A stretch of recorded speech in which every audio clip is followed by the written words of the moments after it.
السلام عليكم ورحمة الله وبركاته. سمعني واحد ميل قصة جبتين أدباني سلامي قرهان ريجن مني أدبان سلامي ما توحد فيديو بس أضوبيا أما أني سورستاي وحويان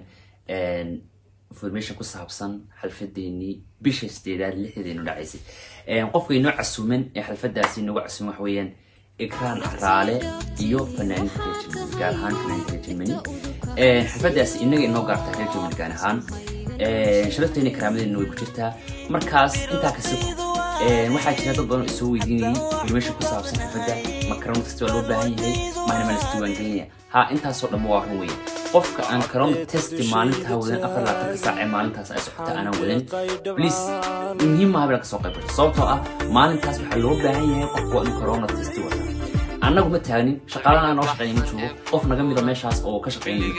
waxaa joogo dad ishtaag oo qaabilsan oo concert marka la sameeyo ama la sameeyo mataqaanay xaflada baarta la sameeyo ama aroosyada la sameeyo aroos kasta meel kasta lagu qabanayo barnaamij lagu talagalay dad ishtaag la shaqeynaya inay controlaan gaar ahaan magaalada iyo magaalooyinka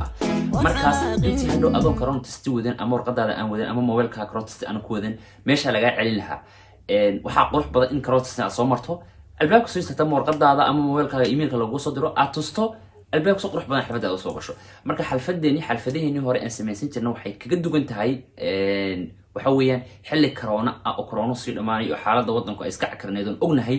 ayaan xalfad qabsanaynaa inagana ma ahayd dadka kale waxaan kala simanahay iyagu waxay maraan wadada sharciga ee wadanka ka jira ee loogu talgalay ay rabaan marka inaga maxay inoo diiday in aan marno systemka wadanka ka jira ee ah in qofku hadduu xalfad sameeyo qofka hadduu sameeyo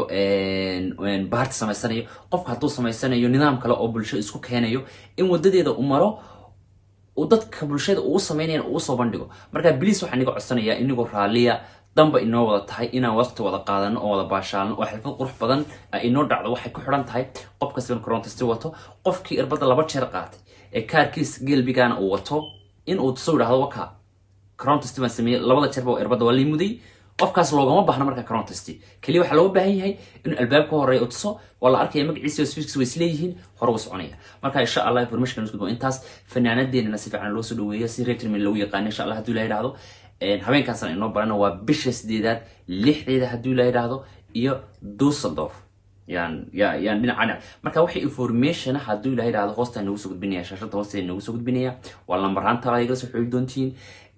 iyo meesha lagu qaban doono adreeska saxda inkastoo flowerki soo baxay uu ku qoran yahay adreeska saxda iyo information oo dhamaystiran uu ku qoran yahay halkan waxaan nagu soo gudbinayna qofkii inta in ka badan barnaamij raba in information soo ogaadana lambarkayga ay la soo xiriiro labada lambar ee isticmaalay ka WhatsApp iyo kolka hoosta ku qoran yihiin saas ay noo balan insha Allah hadii la yiraahdo iyo fanaananteeni reetilmeni iyo fanaanadeeni raali insha Allah hadii la yiraahdo inuu casuman saas ay noo balana qofkii intaan maqalna qof kasta qof kale oo soo share gareeyo qof walaal agaarsiyo saas ay noo barxiyo qurux iyo xalfad qurux badan insha Allah inoo dhigay wassalaamu calaykum wa rahmatullahi wa barakatuh